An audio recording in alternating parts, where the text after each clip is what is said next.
Jesus passed by, he saw a man that was blind from his birth. And his disciples asked him, saying, Master, who did sin, this man or his parents, that he was born blind? Jesus answered, Neither hath this man sinned nor his parents, but that the works of God should be made manifest in him.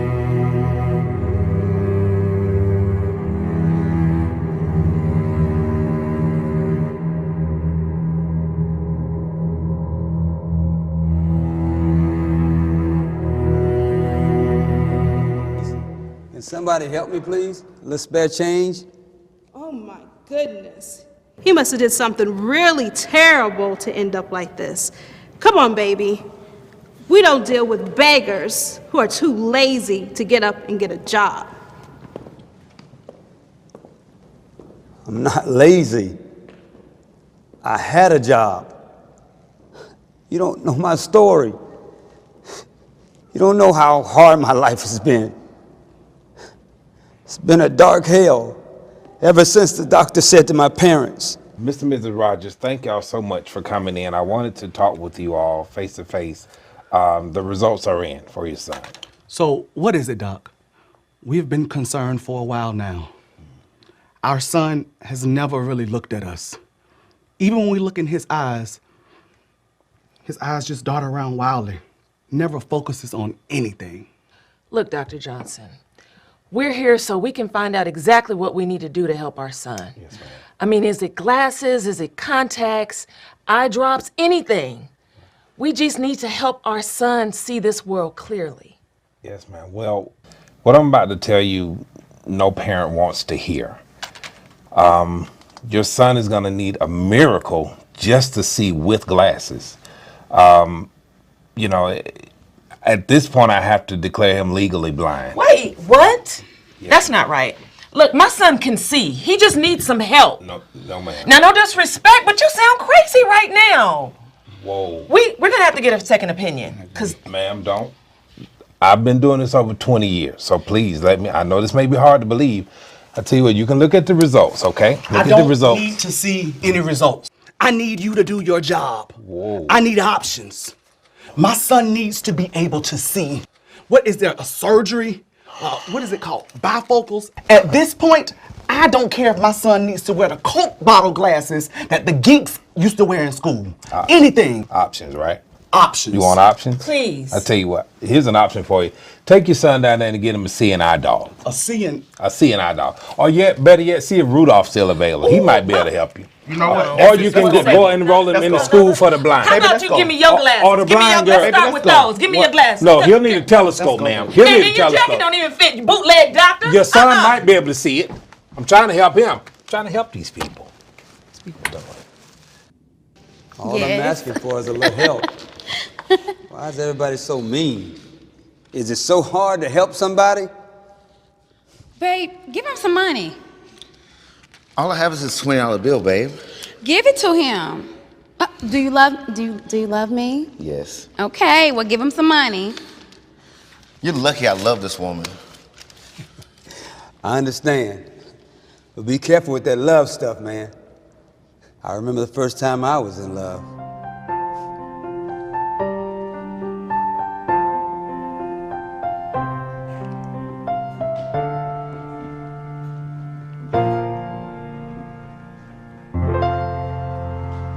Oh my God, Bart, you are doing so good. Look here, I can tell you have been practicing. If you keep this up, it can make a real difference in your life. Thanks, Alicia. I just want to make you proud. Are you kidding me? Look, you are killing it. So much better than all my other students. Of course I'm proud of you. Thanks. You're so sweet to me. I mean... Bart, what's the matter? I'm just gonna go ahead and say it. You're very special to me. I'm so happy we spent so much time together. Wait, special? Spend time? Bart, what are you talking about? Spend time like how? Special like how? You know, like special. Like, candy girl, you are my world. Special. Like, there's a ribbon in the sky for our love. Special. You get it? I don't like you like that. Bart, you're my student and you're blind, and everybody at school gives you such crap about that. I'm just trying to be nice to you to make up for it. But like you? No. No. You know what? I think it's time for you to go. I didn't mean to. Please just go. We'll meet again next week. No, Bart. Your classes are over.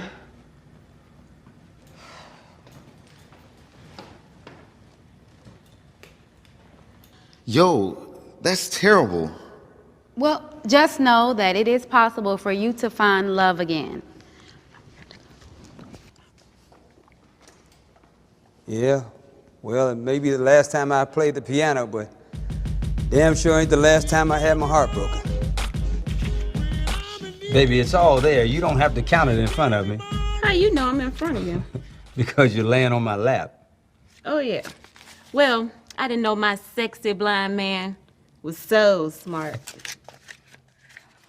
I'm just counting out the $150 I need to get my nails done. $150? Since when did it cost that much to get paint put on your nails? You know, I'm in the wrong business. I need to start doing nails. $150. Tanika, something don't sound right. Look, you know I'm not one of those basic chicks. It takes a lot to keep a woman like me happy.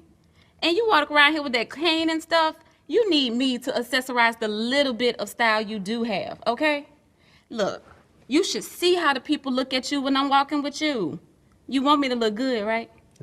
I don't care about all that. I like you just the way you are. What you doing? You can't smudge my makeup. I'm going out tonight. You know I just got this face beat. And speaking of me going out tonight, I need another $100 so I can get my tracks tightened up. What you doing? Your frontal feels just fine to me. And, you know, seriously, Tanika, this is getting out of control. Now, you know I only get one disability check each month. I'm paying half your rent, getting your hair done, not to mention the doggone nail salon, and I'm buying you something new every week. I probably... Look, first of all, you gonna stop raising your voice at me.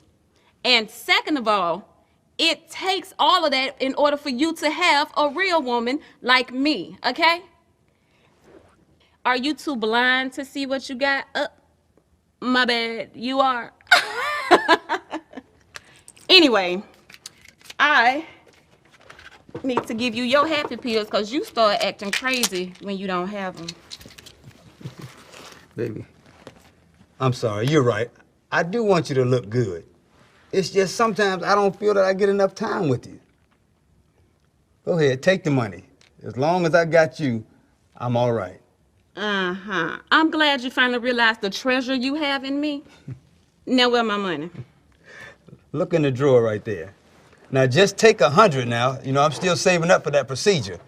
You know, the doctors say that it's some new miracle procedure, and I just might get my sight back someday. That's great, baby. You gonna need a miracle. Good luck with that.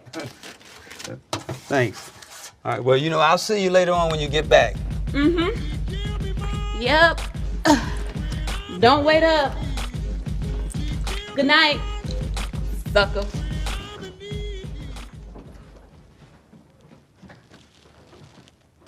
Sucker. Sucker. Sucker. Who you calling a sucker, you bum? No, I wasn't talking to you. Me. Me, I'm the sucker.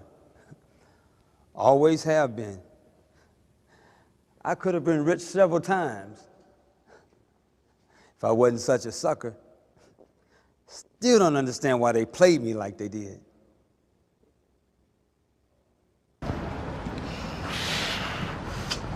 Please go out here. Bart, is that you, man? How you been? Hey, I'm good, man. James, is that you? Yeah, man, that's me. It's cool how you recognize my voice. Like a superpower. Yes. You got those winning numbers that good? You know, like a blind genie or wizard or something, man. I know that voice. Greg, that's gotta be you. What's good, man? What's up, baby? He just trying to make $1 out of 15 cents. Speaking of making $1 out of 15 cents, Lotto is the night. Jackpot is up to 100,000. Do you know what I could do with 100 G's? Man, that would help me get that surgery I need for that kind of money. Yeah. Y'all my boys. I'm gonna help you out. Just one thing though. What? Man, you can trust us. Come on, man. What were the numbers for last week and the week before that? Say, man, he got that. He keep that kind of stuff. The numbers from last week. All right. First number right here is 10, 12, 15, 1, 6, and 7. The one from last week is 13, 17, 19, 25, 30, 32. Okay. All right. Number's gonna be 7, 18, 21, 30, and 33. Now, before I give you that last one, what's my cut? 20%, man, you know. That's good. Gotta be 30. 30%. 30. Man, 30, all right, 30. But hurry up, man. They about to announce in like 10 minutes. Funny you should say that. Last number's 10. 10? That's all we need. That's all we need. All right, man, we'll see you later, man. You can't see him later, not really. Woo-wee! Rich man, yeah, that's me. Oh, he still alive. Oh, hey, man. We won?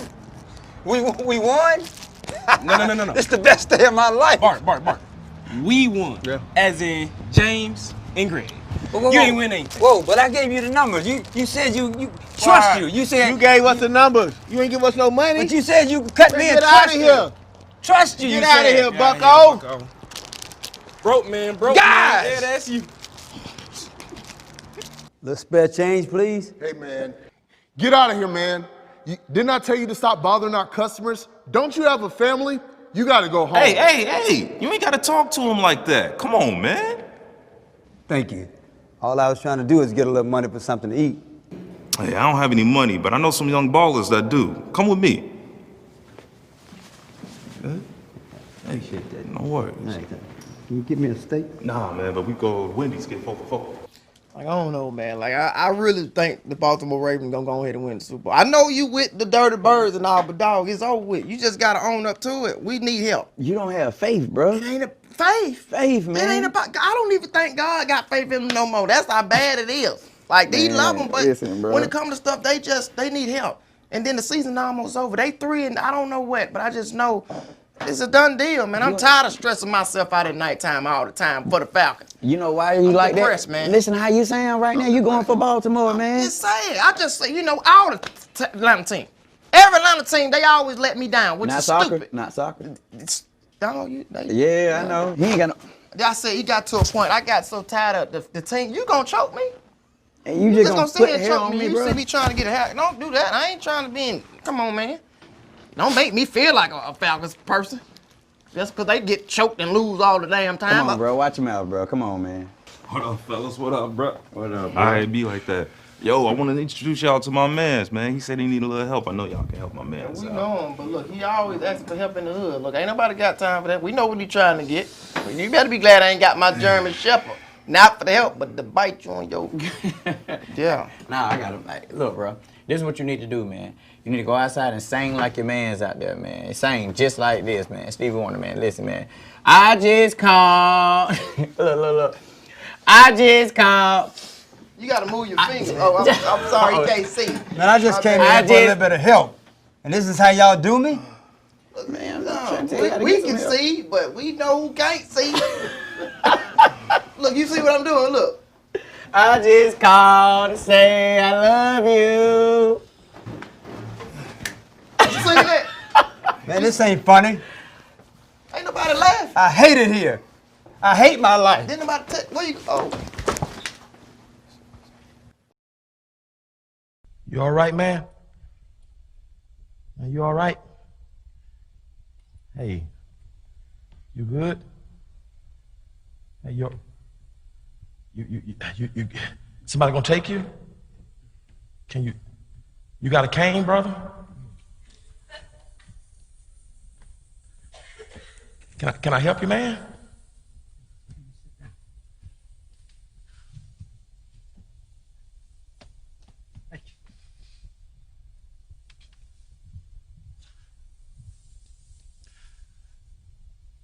That's a terrible story. Terrible situation. Jesus walks through Jericho, a cursed place, walks with his friends, and as soon as he gets to a tough place, he sees a man in a tough situation. It's amazing how sometimes tough places brings about tough circumstances.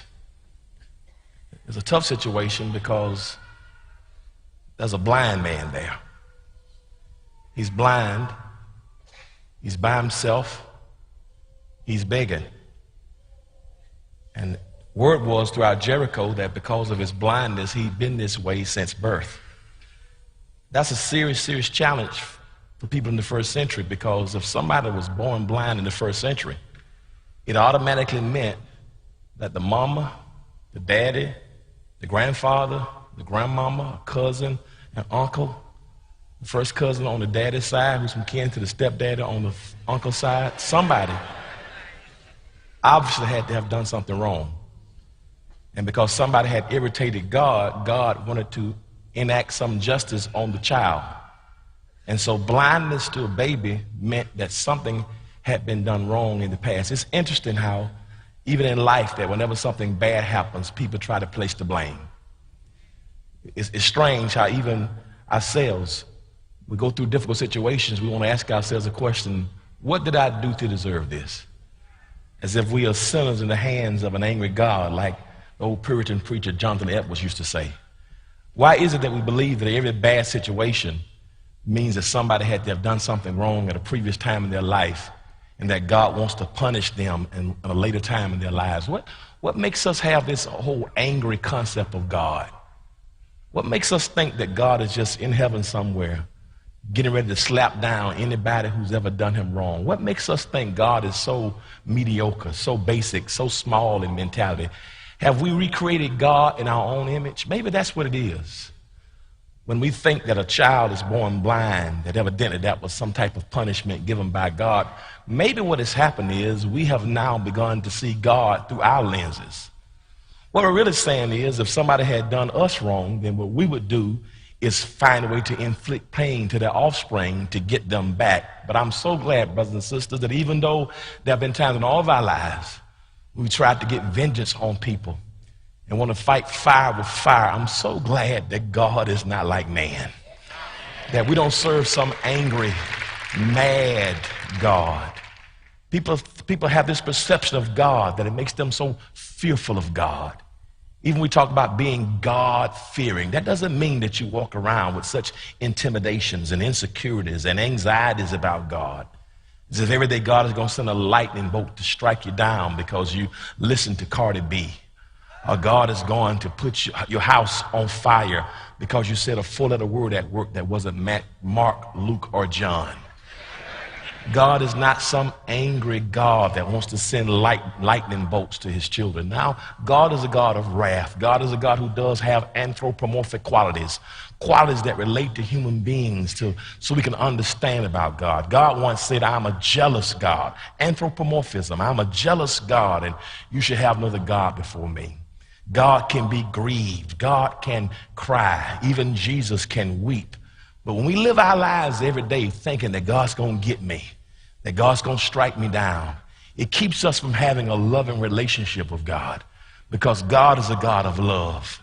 And the truth be told, if God was going to give blindness to us because what our parents did or what we have done, the whole world would be blind.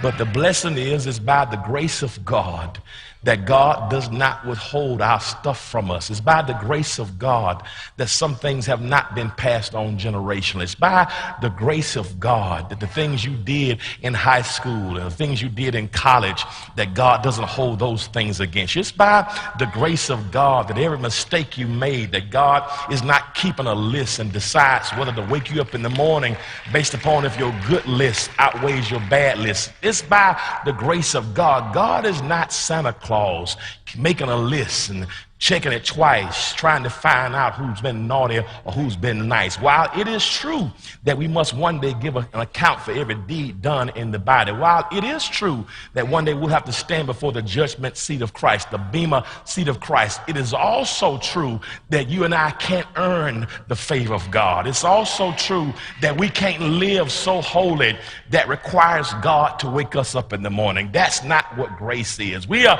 not saved because we dotted every I and crossed every T. We're not blessed to see the virgin horizon of a new year because we've never done anything wrong. We're only here tonight by the grace of God. If the truth be told, there's some people in this room who probably did a whole lot more than what Bart's parents have done. The truth be told, many of us have done enough where we should be blind, crippled, mute, lame, and mutilated. But if it had not been for the Lord who was on my side, and I'm not just talking about in your BC days, I'm talking about since you've been saved, many of us have made a whole lot of messes in life, but you all give God praise tonight that God didn't inflict you with something that's incurable because of something that you, your parents, your mama, or your family had done.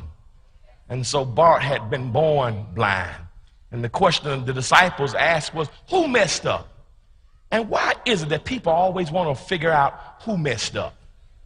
Why is it that people tend to want to love to have bad news to travel? And I love Jesus' response because Jesus responded, instead of trying to find out who's to blame, why don't you look at it from this perspective? The Message Bible says, look at it not for who to blame, but look at it as an opportunity for God to reveal himself.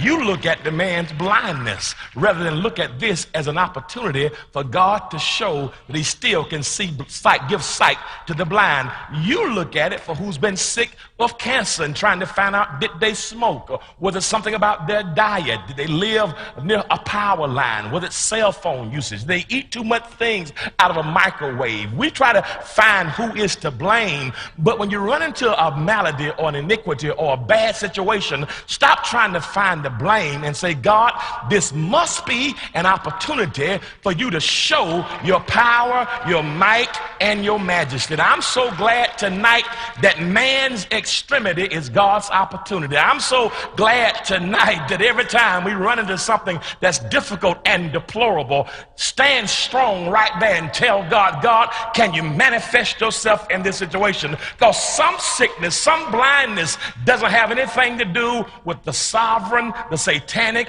or self. Because please understand that some problems in our lives are sovereignly produced. Some issues in our lives are satanically introduced. And then some stuff in our lives may be self-induced. But whether it's sovereignly produced, satanically introduced, or self-induced, the reality is we serve a God who's able to get glory out of any situation. And I need about 5,000 people around this house tonight who realize that every situation is an opportunity for God to get some glory out of it. So when you're up, have your back against the wall, stand strong and say, God, get some glory. When the doctors have said we've done all we can do, ask God to get some glory. When you got bills up to here and money down to here, ask God to get some glory, because we serve a God where the cattle on 1,000 hills belong to him. We serve a God where the Bible says, and God shall supply all of your need according to his riches and glory through Christ Jesus. We serve a God who still can make the lender, the borrower become the lender, can make the tail become the head. We serve a God who can bless you in the city and bless you in the field. We serve a God tonight who's in this room in the next 12 months can create 50 millionaires out of the 5,000 plus in this house tonight. That's the type of God does anybody want God to get some glory in your life in 2020? Say, God, even by blessing can come from blindness and a burden. And so Bart is there. And some challenges are not because you messed up. Some things are an opportunity for God to show his glory. I wish somebody shout tonight, God, show your glory. Oh, God, when my when my friends have counted me out for the last time, God, show your glory. When the hounds of hell are on my track, God, show your glory. When I made the biggest messes out of life and can't seem to find my way out, God, show your glory. God, when mama has died and depression and suicidal thoughts have become my reality, God, show your glory. God, pay my bills. God, give me somewhere to live. God, make my enemies leave me alone. Show your glory. He says, because here's the reality. He's born like this so I can work the works of him that sent me. And here's the reality. You must also work the works of him that sent you while it is day, because night comes and nobody can work. See, what you got to understand, this book, this narrative takes place in St. John chapter 9. But in St. John chapter 8, people were disrespecting Jesus. In St. John chapter 8, people didn't believe in Jesus. In St. John chapter 8, they were questioning his messianic mandate. St. John chapter 8, they were even questioning whether or not he was the Son of God. And so in chapter 9, it is a continuation of the disrespect and the dissing that had happened in chapter 8.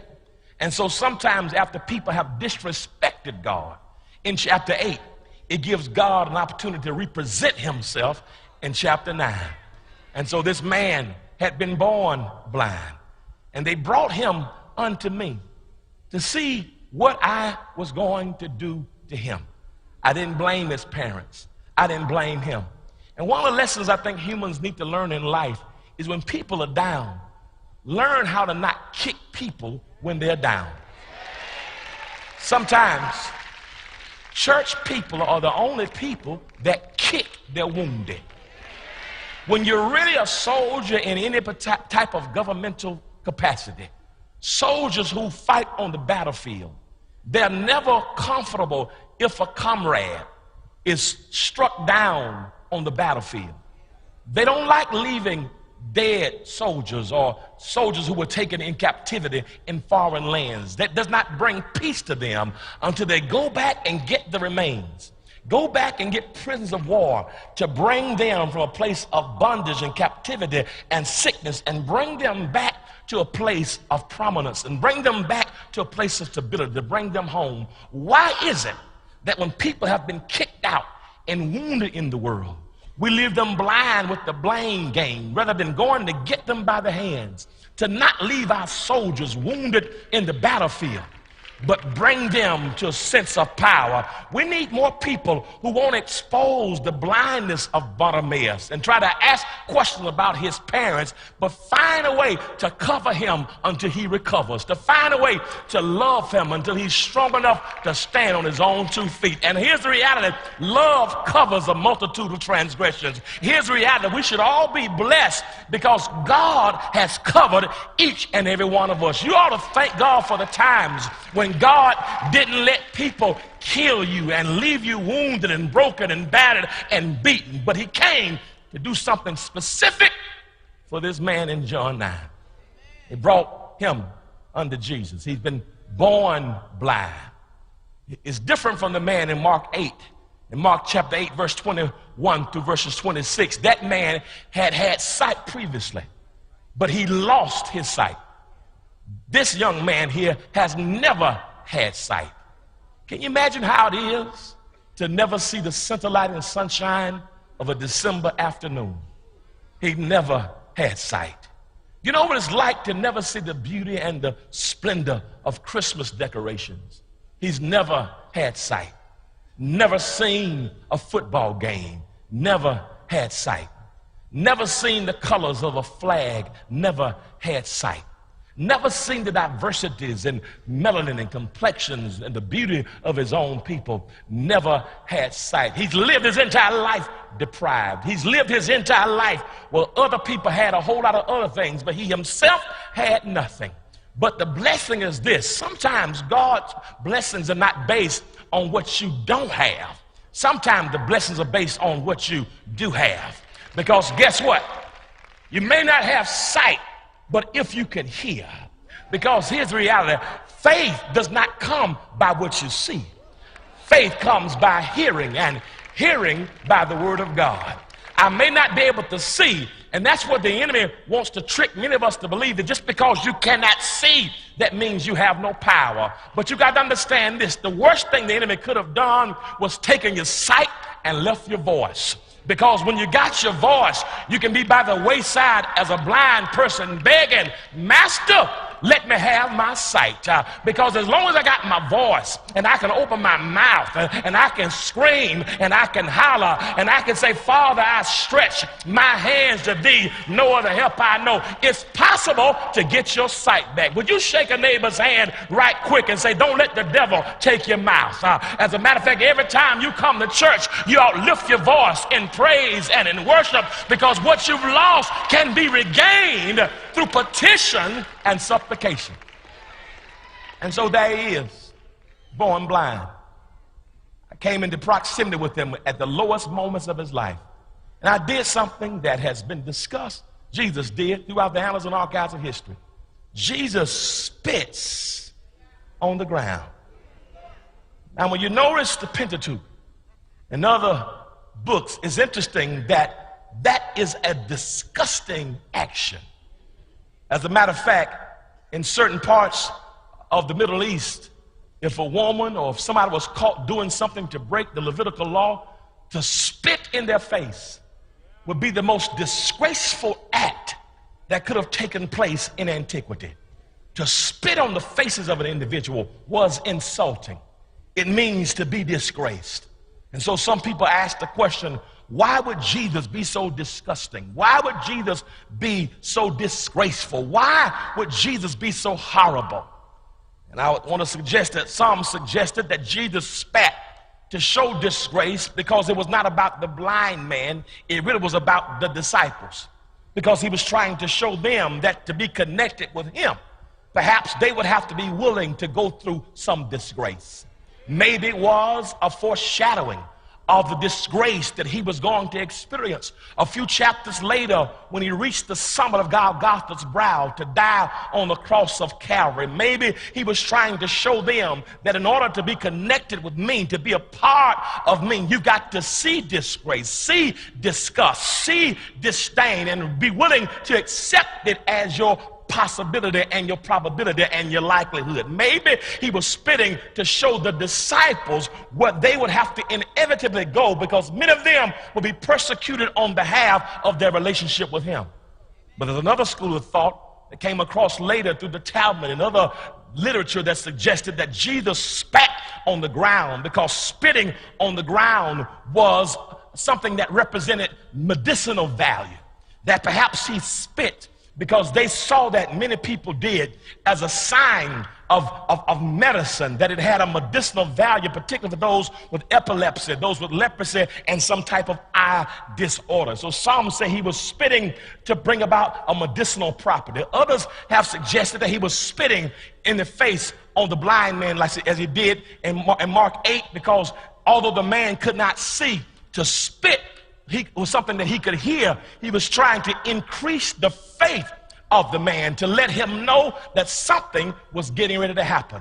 There's another possibility that I like. It suggests that maybe Jesus spat because the Old Testament suggested this. It said that the spittle of the firstborn of the father would be miraculous. I said the spittle of the firstborn of the father would be miraculous. I said the spittle of the firstborn of the father would be miraculous. So since they were saying he was not the Son of God in chapter 8, maybe he spits in chapter 9, because it had been written, the spittle of the firstborn of the father shall be miraculous. Now the spittle of the firstborn of the mother had no power, but the spittle of the firstborn of the father had supernatural value. So maybe he was spitting to bring into fruition that when he spit, because he was the firstborn of the father, in that spit had the power to change the whole power and the whole world's relationship. I'm so glad that he approved himself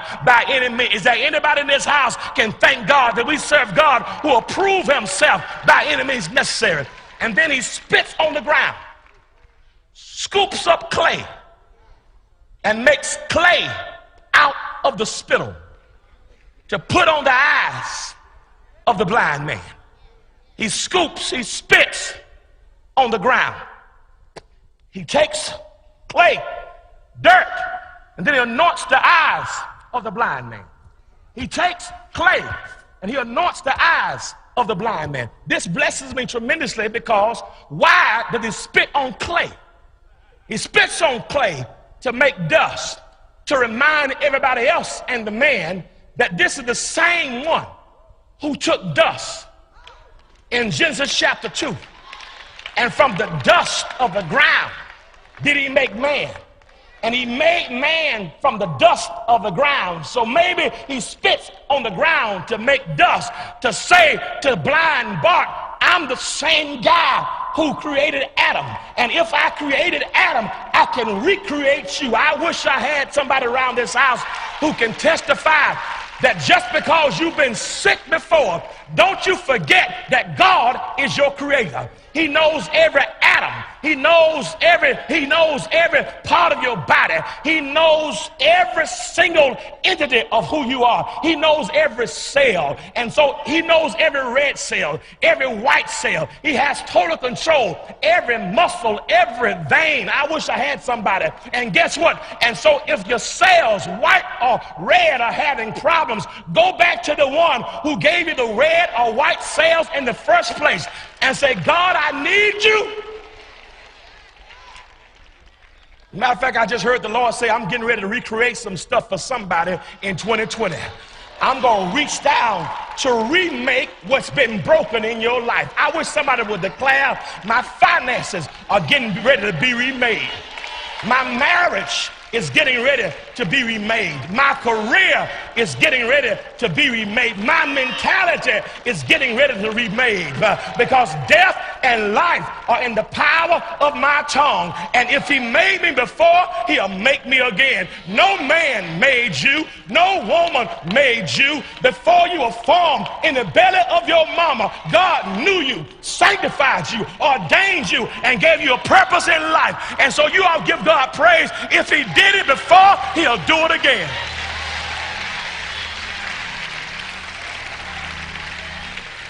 I wish you take a moment right there and close your eyes and say, God, remake this area in my life. Remake it. Remake. Say, remake this area. Say, remake. Say, make me over again. You are the potter. I'm the clay. Mold me and make me after your will. While I'm waiting, yielded and still. And so there he is. He spits on the ground, makes clay out of the spittle, and puts dirt on Jesus. I had asked myself a question. Why does Jesus use dirt? Why does Jesus like dirty stuff when it comes to his narratives and his miracles? Tell another story about a tree that had been bearing no fruit. And the owner came back to check on the tree in the vineyard. The tree still had not produced any fruit.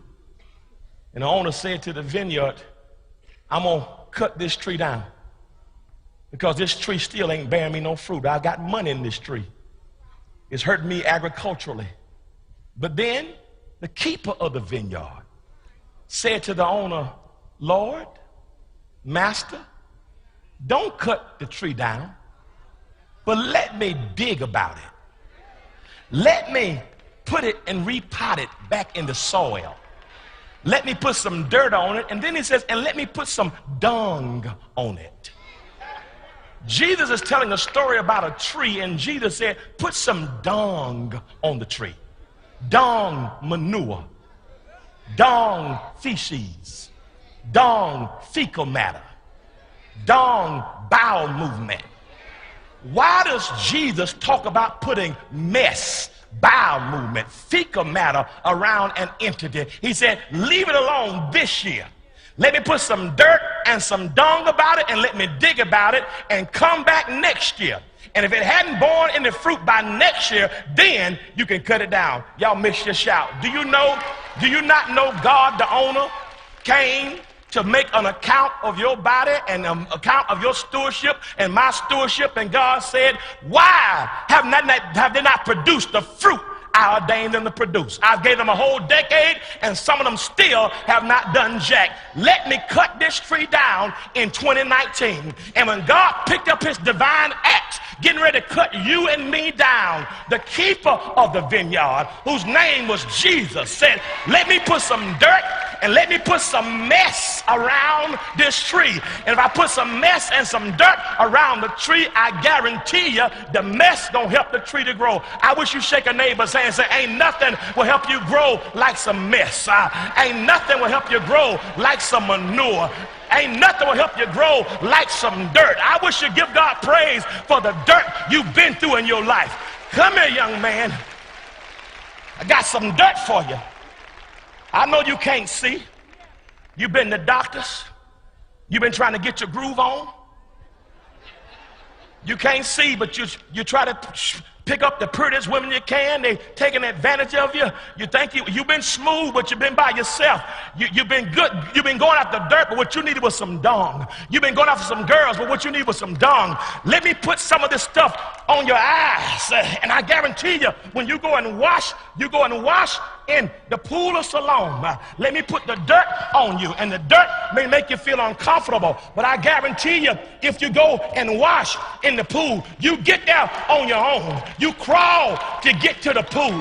Whatever you got to do, you snot, you cry, you claw, you get to the pool. Am I talking to anybody around this house who's had to claw, who's had to cry, who's had to go through hell and high water just to get to that pool? And brothers and sisters, some of y'all have had some dirt thrown on you in 2019, but don't you curse the dirt, because the dirt has a way of making you grow. The dirt has a way of helping you to survive. And when you're down in the water, sometimes it seems like the water is going to drown you. Some of y'all have been scuffling. Some of y'all have been clawing. Some of you have been going through 2019. You've been tired. You've been exhausted. I wish you'd shake a neighbor's hand and say, neighbor, that's me. I felt like the water was going to take me out. I felt like it was going to get the best of me. I've been struggling. I've been straining. I've been going through. That's what life is all about. I wish I had somebody who understood. 4 years ago today, when my mama left me, I've been clawing. I've been climbing. I've been straining. I've been going up. I've been coming down. But I got good news for you tonight. Your clawing and your climbing and your straining is getting ready to end. Shake a neighbor's hand and say, keep on striving, keep on straining, keep on working hard, because God is getting ready to deliver you. God is getting ready to bring you out. I wish I had somebody in his house right now. When the water is over your head, don't you let it take you out, because what it means is this, that everything the enemy meant for evil, the Lord meant it for your good. Somebody shake a neighbor's hand and say, neighbor, I felt like I was about to drown, but I'm getting ready to come out. What killed me didn't destroy me. What killed me, what tried to kill me didn't take me out, because I'm here tonight by the grace of God.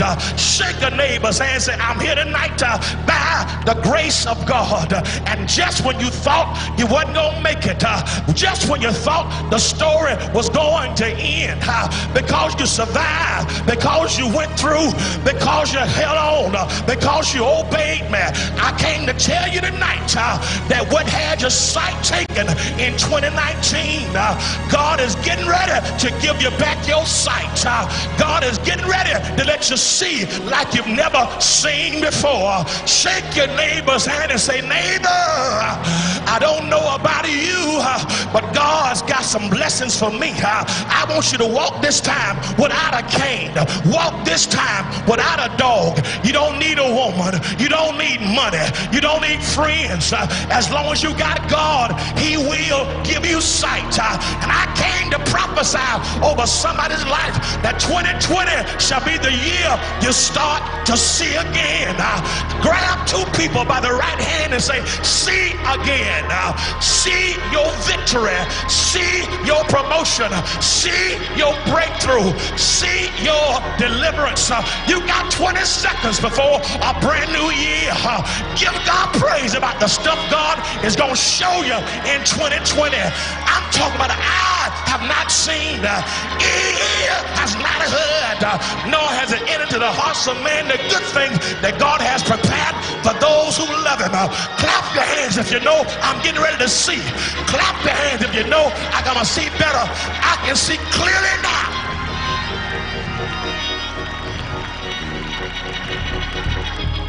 I can see clearly now that the rain is gone. Welcome to a year of seeing.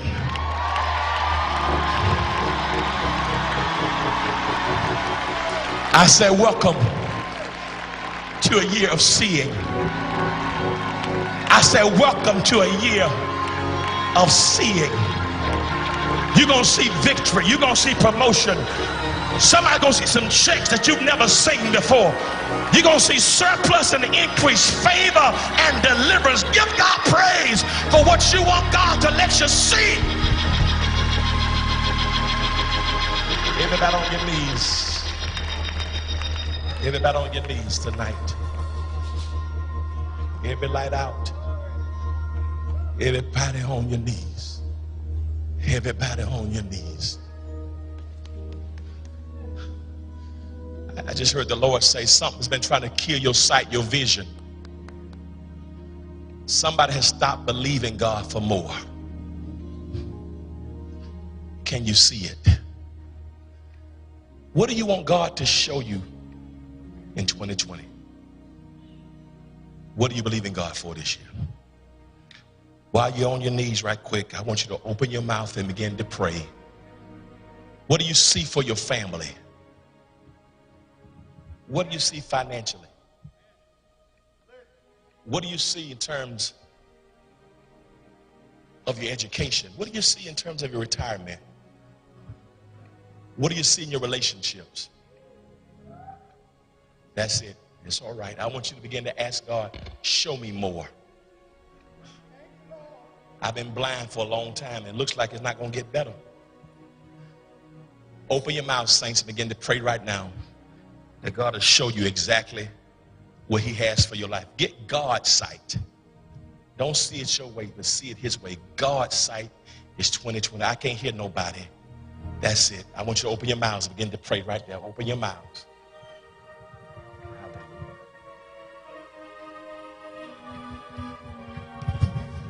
Hallelujah.